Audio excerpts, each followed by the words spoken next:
This podcast does not provide medical advice. Please listen to the complete disclosure at the end of the recording. Hello, and welcome to Everyone Dies. This is Marianne Matzo. And this is Charlie Navarrete.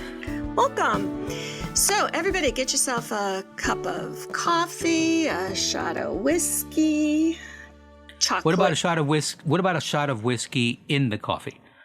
Now, there you have it. There we are. It's St. Patrick's Day week. You got to make an Irish coffee. Streamlined, baby. Always streamlined. Yes. Yep. So this is our Death by Chocolate. We put up a great Death by Chocolate frosted cake that has sour cream in the frosting. Ooh. I can't wait to make it. I know. What are you eating, Charles? Well, Marianne, I went to look for a chocolate cheesecake. It seems it's gone extinct. The chocolate cheesecake you told us about chocolate cheesecake in episode 1. Right. And you were going to report back. So, yeah, I just should have cut to the point. So I'm reporting back about the chocolate cheesecake. Yeah. Yeah, I'll need to get back to you on that. Things have been a little crazy in New York this week, so I promise I will make the pilgrimage to the bakery. Yes, this is the week. I don't know at what point anybody's listening to this, but this is the week of the coronavirus. And, what are we on, week 2? Yeah, I was going to say, And so, the plan is quarantine, social distancing, that kind of thing. So we know that all of you are home with nothing to do. We have a barn, so we thought we'd put on a show. And actually, we've been planning this podcast way before coronavirus was planning theirs. And but what perfect time to actually launch this. We had in Oklahoma, I live in Oklahoma and Charlie's in New York City. And we had our first death from the coronavirus today. And when I was reading about it, it said the first person in Oklahoma passed away from the coronavirus. And I got to tell you, Charlie, that makes me insane. Not the coronavirus, but the term passed away. If somebody dies, why can't they die? Yeah. Why can't we just say they're dead? They died. You're born. Why can't you die? We don't make up other words for, the baby went through the tunnel and went into the light, Why do dying people have to, go into the tunnel and into the light and then, pass away, or we've lost them? They died. Can we start saying death and died? Yeah, we just need to get to the point, like Dr. McCoy. He's dead, Jim. Yeah, that. So let's all work on that. Let's all work on saying death and dying. And in fact, I'd like people to write to us and tell us that if you could ask death a question, what would you ask? And at the end of the broadcast, we'll give you how to reach us. It's info, or email address is info@everyonedies.org. And the 1 is a number 1. It's not spelled out in case you're too impatient and you want to write to us right now. But really, if death was a person, you could say, Death, I want to know this. What would you ask them? So write to us and let us know. So, Charlie. Yes? What I thought, you know what? I found this really cool poem about the pandemic. Actually, it was on Facebook. I'll tell you the truth. But can I read it for just a minute? I just thought it was nice. Yes. Thank you. I appreciate that. It's by Lynn Ungar. It's called Pandemic. What if you thought of it as the Jews consider the Sabbath, the most sacred of times? Cease from travel, cease from buying and selling.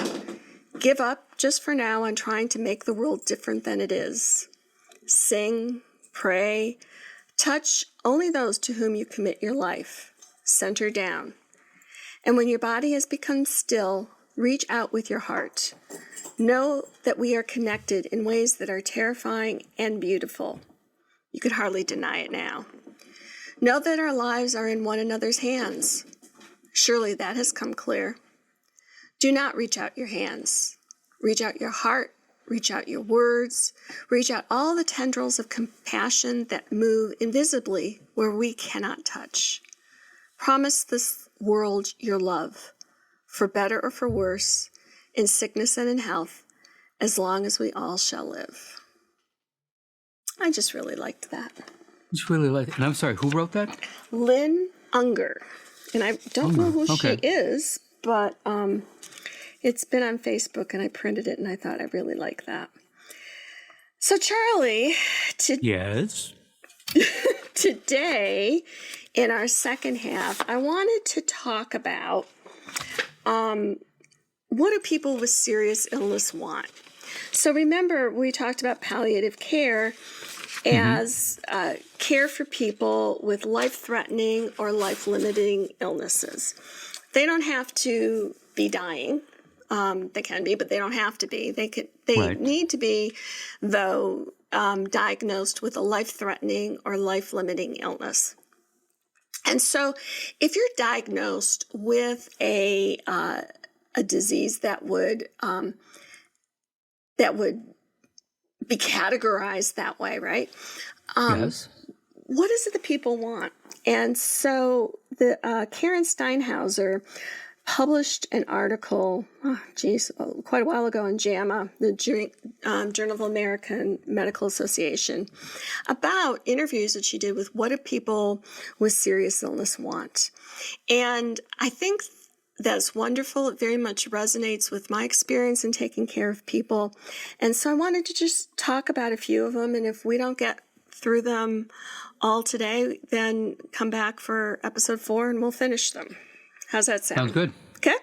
So the first thing that people talk about is that they want to live without pain. And so, right? So they don't want to feel pain, but equally sometimes as important is that people don't want their family members to see them to be in pain. That's really difficult for people to watch somebody you love hurting. Right. And many people in the study talked about that they feared the pain more than the dying itself. And for some people, that pain can be like, I'm out of control. You know, I don't look my best. So just like physical appearance, not. Yes. Really? Okay. Because like you can't. You can't sit or lay or not, you're physically uncomfortable. And so it's hard to watch another human being physically uncomfortable. And so when I've had patients and we talk about pain management, they'll say, well, can you make the pain go away completely? So, how we assess pain, how we ask people about pain, is we say on a 0 to 10 scale, 0 being no pain at all, 10 being the worst you can imagine, what's your pain level? And people will say, whatever it is. And it's a purely, your pain level. Charlie, you might get a splinter in your foot and it might be a 9. And women can go through childbirth and they're at a 3. Oh, brother. Yeah, right. So it's purely how do you perceive it? Okay. But with something like that, if it doesn't matter. I mean, if I feel my pain is at a 9, but I'm not saying anything, can people? What am I asking? Can people die from pain? Actually, in my experience, when you manage somebody's pain, they actually live longer and feel better. And there's studies with that in hospice where people who are in terrible pain and will say, listen, if we get your pain controlled, it's not going to hasten your death. It might actually help you live a little bit longer or at least be more comfortable and functional in those days and hours. Because you're not using all of your energy to try to keep up a good face and not look like you're not suffering. Plus, pain takes a toll on your entire body. So when I talk with patients about this, I'll say, well, can you make it go away? Can you make it be a 0 on that, 0 to 10 scale? And I tell people, I can make the pain go away. I can't promise you're going to be awake for it, but I can make the pain go away. So, I might have to, have somebody so sedated that they're asleep so that they're not feeling their pain. And so then there becomes a decision to be made. What level of pain are you willing to tolerate? Now, some people will say, I'll tolerate a 10 as long as my eyes can be open and I know what's going on. Okay. That gives me information as a clinician in terms of, am I going to be able really to give much more than Tylenol or a very low dose of morphine? Or there's other people who say, and I've had many people say this to me, I've said what I wanted to say to people. I've talked with people. Just make me comfortable. If I'm awake or not, I don't care. Just make me comfortable. Other people say, or they're somewhere in the middle. Hey, if I could be a 5, keep my pain down to a 5 and I can kind of still wake up when the kids come in, that's great for me. So the important thing there is the communication. Communication. Yep. Yeah. The nurse has to ask, the family and the patient have to tell. And go ahead. I'm sorry to interrupt, but with that, when you said with the family, I mean, have you had experiences where the patient says yes, for example, level 6 is fine, but then a family member says, oh no, you have to, you can't feel any pain, and then really insists that the patient should really have like a level, like almost like the highest level, so the patient doesn't feel any pain. And, the family member is thinking what's best for the patient instead of allowing the patient to speak for his or her own self. Well, did you get interference like that from family members? Oh, absolutely. And so that all then becomes part of the conversation.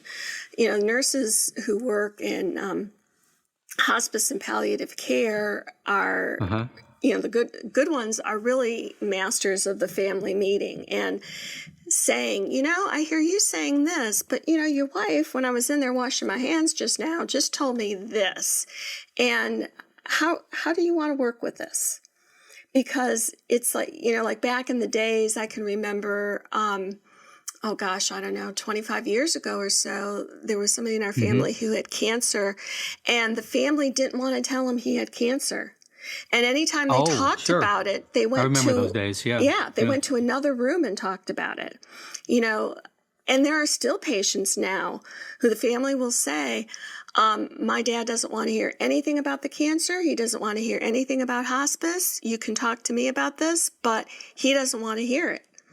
Now, you have to, though, as a professional, go back to that person and say, what I usually do is I'll say, so, Mr. So-and-so, what do you understand is going on? Now, depending on how they answer that tells me how they want me to handle it. So if they say, you know what, I don't really know what's going on. I don't want to know what's going on. If you want to talk about what's going on, go talk to my daughter. Okay, well, that gives me the information I need.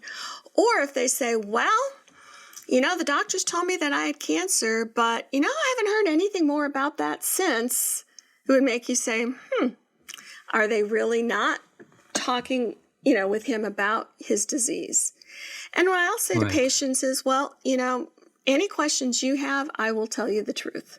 If you want to know the truth about what's going on, all you have to do is ask me. And I promise you, I will always tell you the truth. And then they know, if they want to know something, they can ask, and I will tell them the truth.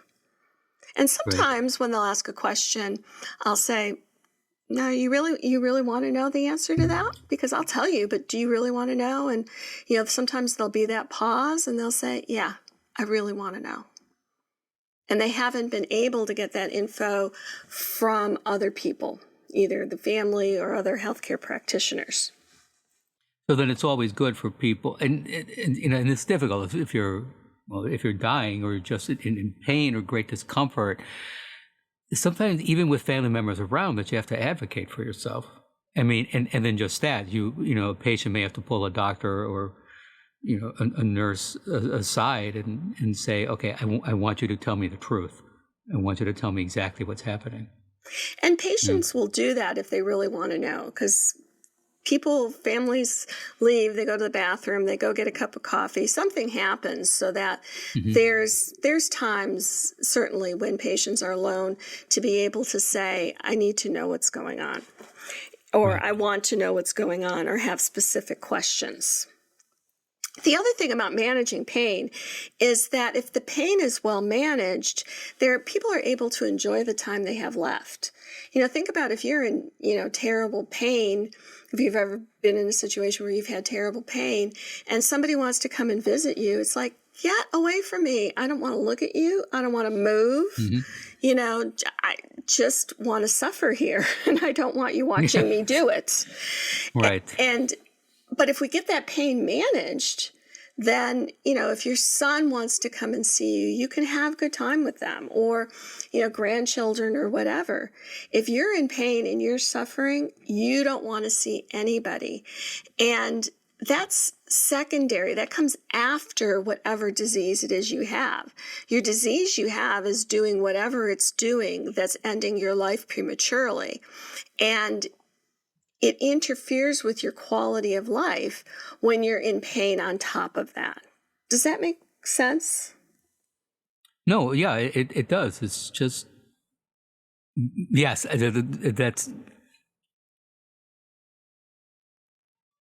yes, it does make sense. It's just a combination of different things, just, again, as you had said about just open communication and just to create a sense of flow.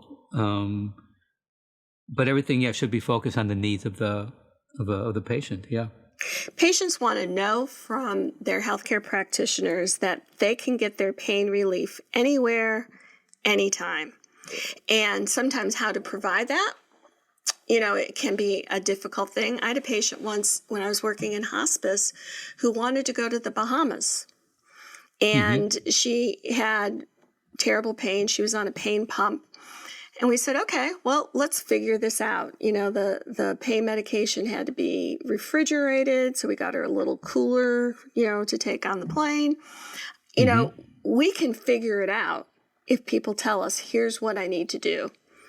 I had a colleague who went back to Africa in her last few days of her life, and to have her pain and her symptoms managed for that long flight back took a lot of coordination, but nurses are really pretty good at, give us a problem, we'll figure out how to solve it.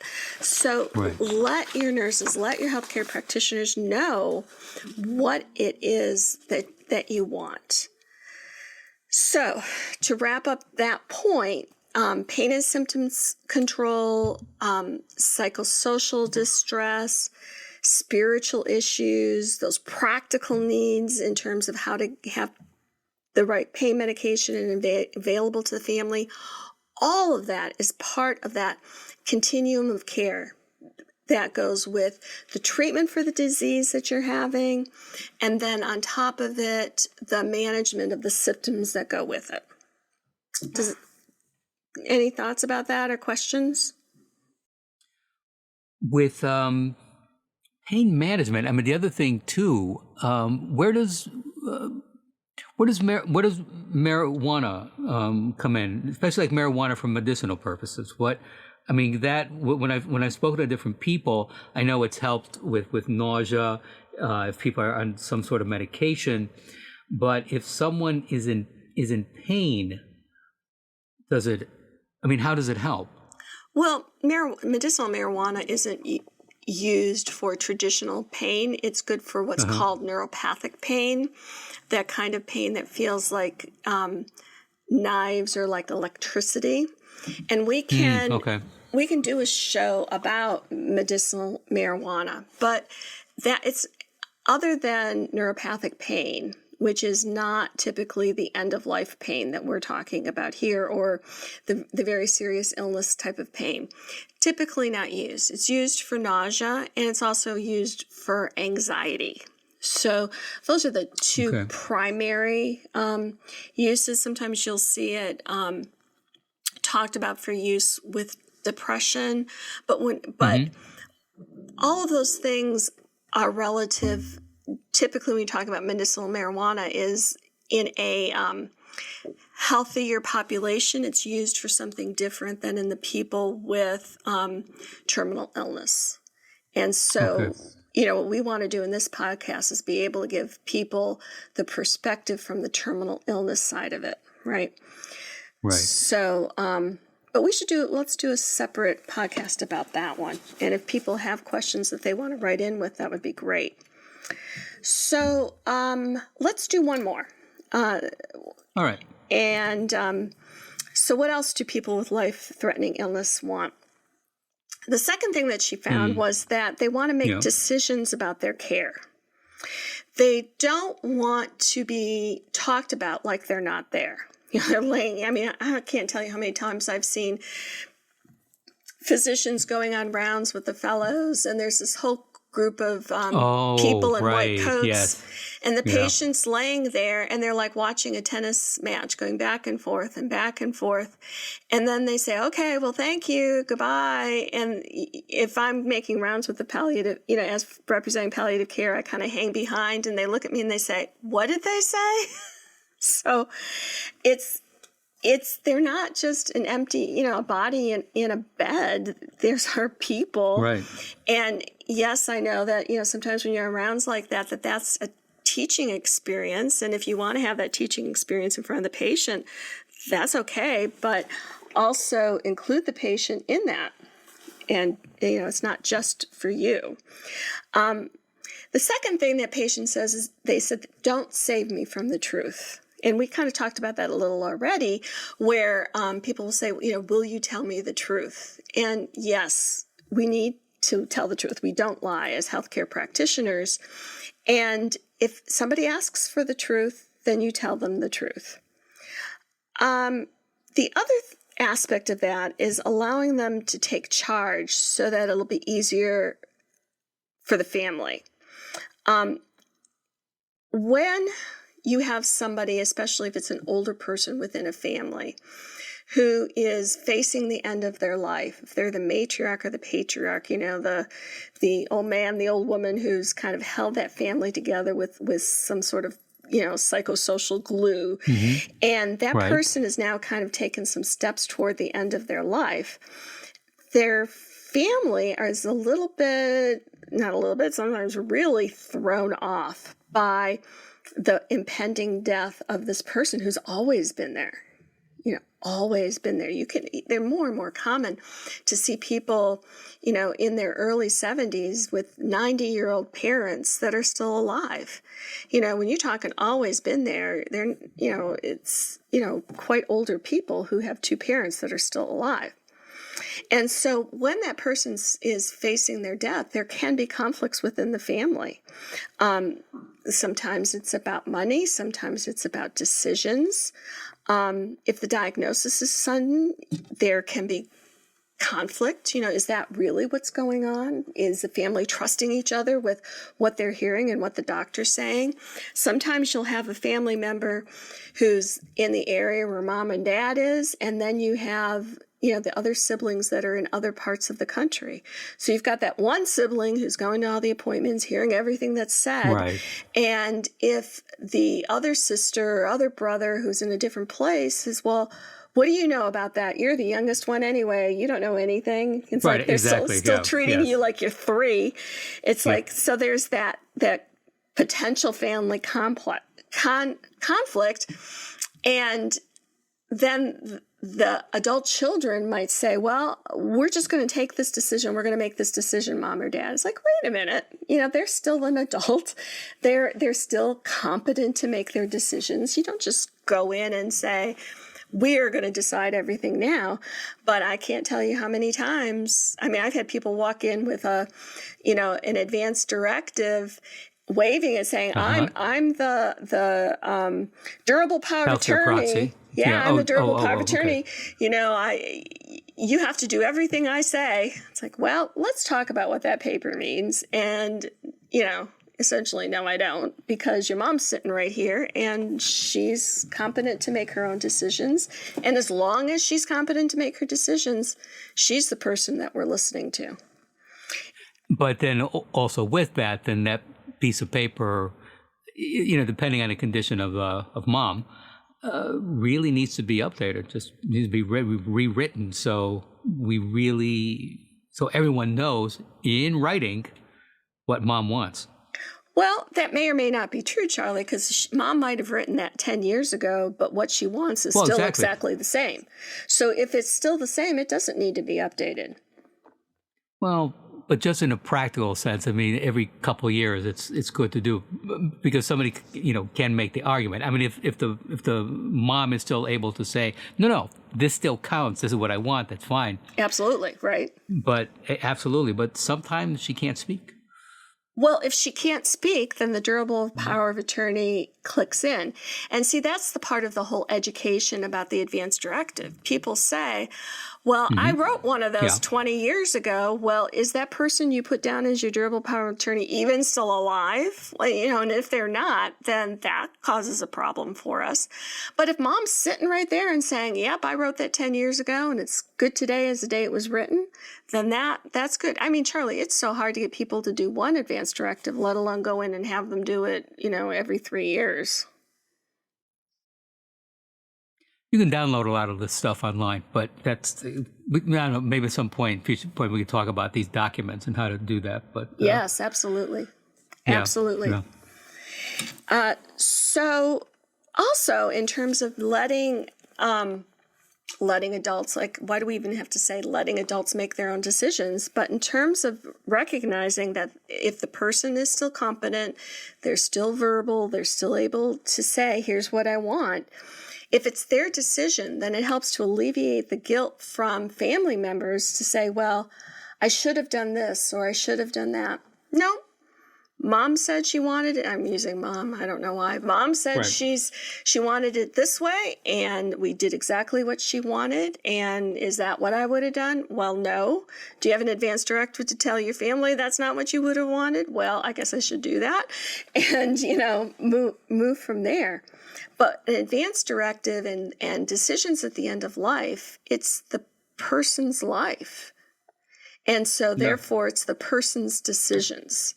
And even though, they're our favorite person in the world, if they're a mom or dad or aunt or uncle, whoever the heck they are, it's still their decision.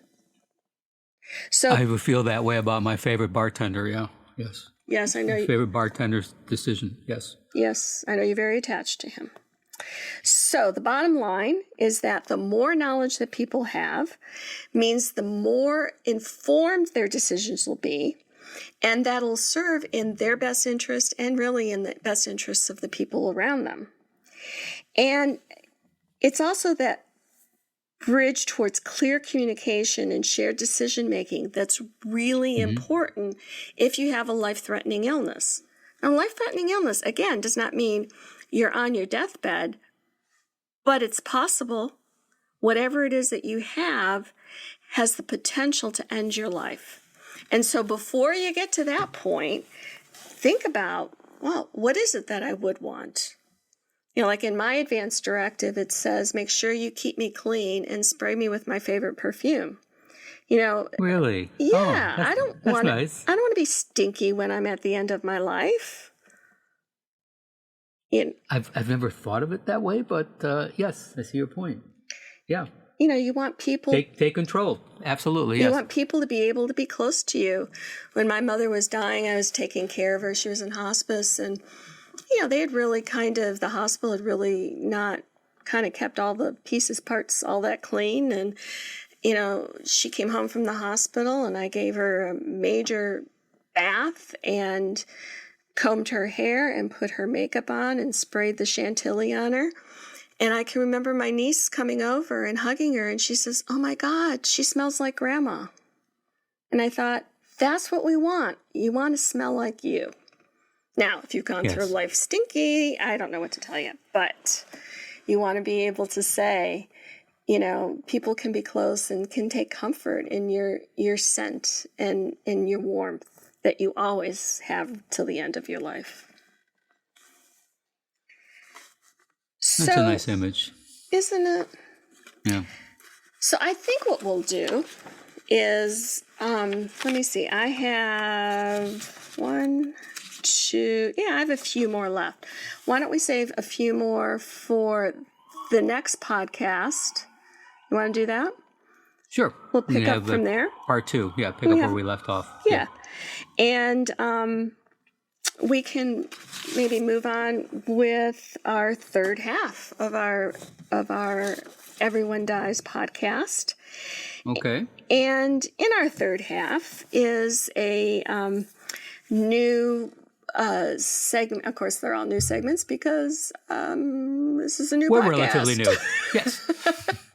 This is a new segment called Movies for Mortals, where our roving thespian Charles will talk about films related to death. So, Marianne, are you familiar with this great Swedish actor Max von Sydow? Is he the one who plays bocce with death? You're so close. Actually, he plays chess with death. That's just the non-Italian version, but go ahead.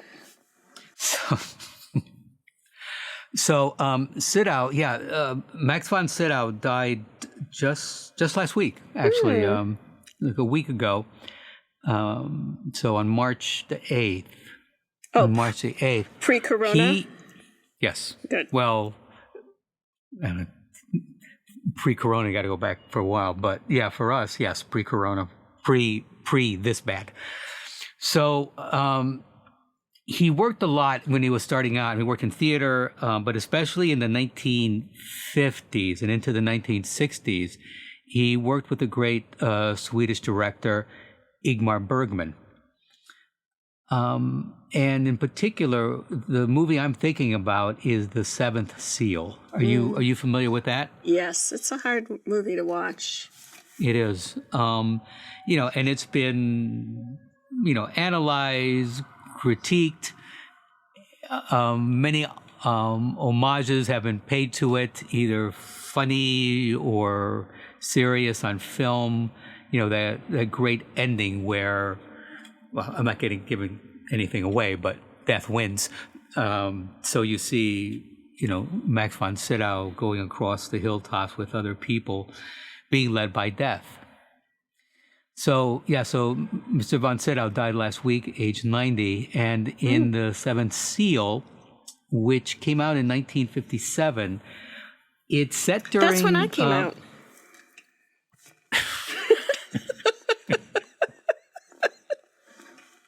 And that's why I picked this particular film, just so there can be always a connection. Yes. It's all about me. Yes. Well, and then actually the other connection, because the film takes place during the Black Plague, also known as the Great Plague of the 1300s. Mm-hmm. So there we have a pandemic that occurred, where's my calculator? 800 years ago. 800 years ago, let's just say 800 years ago, and look what we have now. And it just seems that we just haven't learned our lesson. But back to the film. Max von Sydow plays, he's been a knight in the Crusades, and he just becomes, disillusioned with the whole war and the battles, and no good takeout. And feeling this way, despondent, he encounters death. And death shows up, obviously, to take his life. So Max von Sydow decides to challenge him to a game of chess, with the idea that he'll be able to stay alive, just as long as the game continues. So there's a lot of philosophical discussion back and forth. Imagine My Dinner with Andre in black. And of course, at the end, the game has to come to an end. And I don't want to give away any spoilers, but yes, death wins. Because everyone dies. Yes. Yes. Do you think death dies? Not, I mean, the figure of death. Well, I never thought of it. The Grim isn't he Reaper, already dead because he's a skeleton? But he's so he's already dead. So, but he's up, going around in that robe, can go to any restaurant without reservations. I mean, so what is he? You're right. He's died. Whoever it was died. So how would you call that creature now? Able to move around? I don't know. Do you have an answer? No, of course not. Oh, That's okay. It's a rhetorical question. It's not a rhetorical question because you have the ghosts of a Christmas Carol. Well, and that's absolutely a real story. It was real for Dickens. It filled his coffers. Yeah. So, and with that, so how about we go from death to death jokes? Did you know, Charlie, that Will Rogers was the person who once said everything is funny as long as it's happening to everybody else? Yep. And we can laugh and we can talk about death and dying as long as it's not happening to us at the moment anyway. So you'll find that I collect jokes, typically very bad ones, about dying and death, because people are going to make jokes about the things that they're uncomfortable with. Oh, absolutely, yes. Do you have a joke? Oh, I have a few. So I'm just going to rattle them off, and I would like to give a special shout out and a special thanks to the internet. So The whole thing. the whole thing, yes. So the difference between sex and death is death you can do alone and nobody laughs at you. Death Okay. you can do alone and nobody laughs at Nobody you. laughs at you. And that's the difference between sex and death. Oh, okay. And the difference between being funny and not funny is if I have to explain it. So let's try another one. Okay. Marianne, what's the difference between marriage and death? I don't know. Dead people are free. Oh. Ooh. Ouch. Do you know what the death rate is around here? Where are we? The planet Earth. The United States. There we are, the United States. Well, it's different for men and women. I mean, do you want to? I don't know. Women live Okay, longer. Marianne, these are jokes. Sorry. That's why you have your job and I have mine, because I'm lame. I don't know. What's the death rate? 1 per person. Oh. You know what? When my mother died, we were standing in the cemetery, and Juliana was in grade school, maybe 7th grade-ish, 6th or 7th grade. And she's standing there with my uncle, who was my mom's brother, in the cemetery. And she says to him, "Uncle George, do you know how many dead people there are here?" And he said, "No." And she said, "All of them." And I looked at her and I thought, holy God. That's my girl. Yes. Yes, it was one of those proud mama moments, Mm-hmm. Sorry. I have no, it's good. No, it's great. You got more? Yes. So Larry went on vacation and asked Bobby to watch over his house. Mm-hmm. About a week later, Lenny calls home and says, "So, how's my cat?" Bobby hesitated and sadly told Lenny his cat died. Lenny was, "What?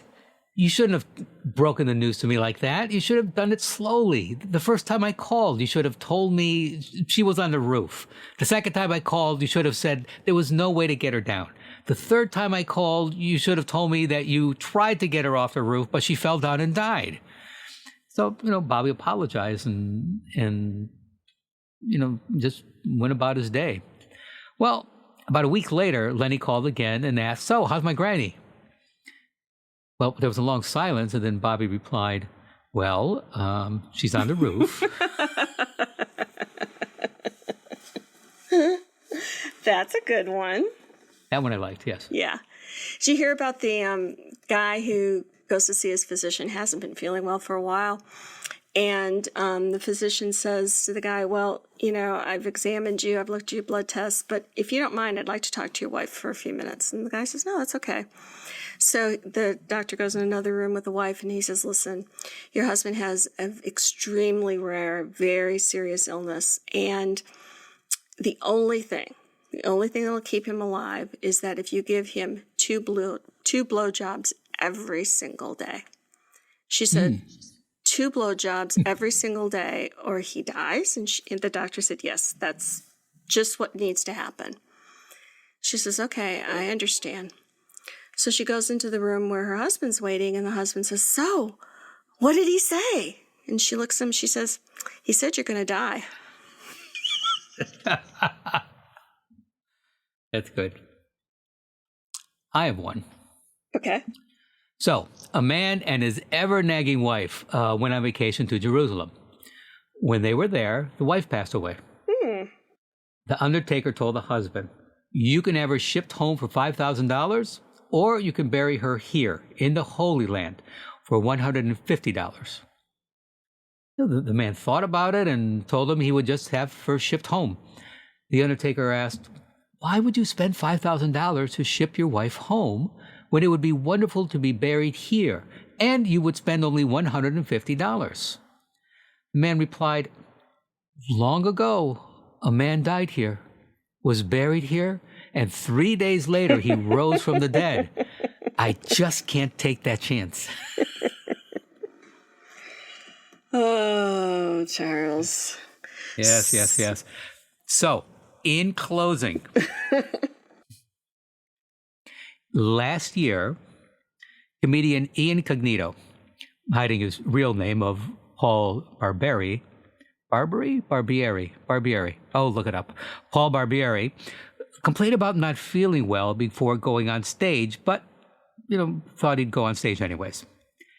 And then died on stage a few minutes after telling a joke about dying. True story. Really? Yep. Sort of like us. We better watch out. Better not cry.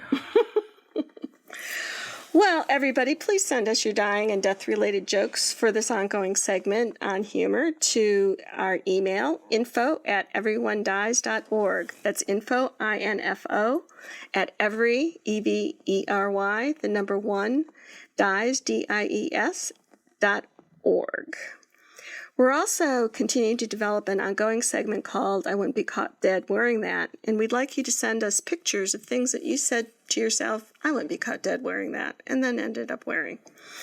Send us a picture and send us a little short explanation as to why or how anybody made you wear that, and we'll discuss them on an upcoming podcast, and the winner will get an Everyone Dies t-shirt.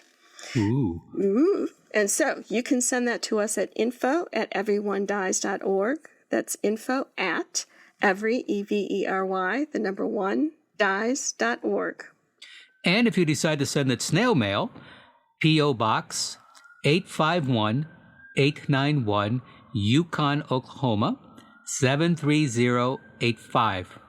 Facebook, Everyone Dies, all one word, E-V-E-R-Y, the number 1, D-I-E-S. Our website is, and of course you wouldn't send something to the website, but here's our website address, everyonedies.org. And again, E-V-E-R-Y, the number 1, D-I-E-S.org. Or Twitter @Everyone Dies. It's every, the number 1, dies, all one word. Are they coming for you, Charlie? They're coming to take me away. Ha ha! They're coming to take me. It's New York. We never sleep. It's getting really close. Yeah. Well, that's exciting. Thank you for listening. Please stay tuned for future episodes of Everyone Dies. Our thanks to our CEO, retired Major General David, our producer Sandy, John, our technical advisor, and our friends and family who are helping make this podcast a reality. This is Charlie Navarrete. And I'm Marianne Matzo. And we look forward to talking with you soon. Goodbye. Bye. This podcast does not provide medical advice. All discussion on this podcast, such as treatments, dosages, outcomes, charts, patient profiles, advice, messages, and any other discussion are for informational purposes only and are not a substitute for professional medical advice or treatment. Always seek the advice of your primary care practitioner or other qualified health providers with any questions that you may have regarding your health. Never disregard professional medical advice or delay in seeking it because of something you have heard from this podcast. If you think you may have a medical emergency, call your doctor or 911 immediately.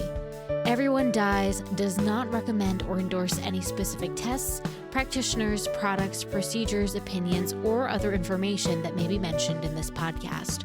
Reliance on any information provided in this podcast by persons appearing on this podcast at the invitation of Everyone Dies or by other members is solely at your own risk.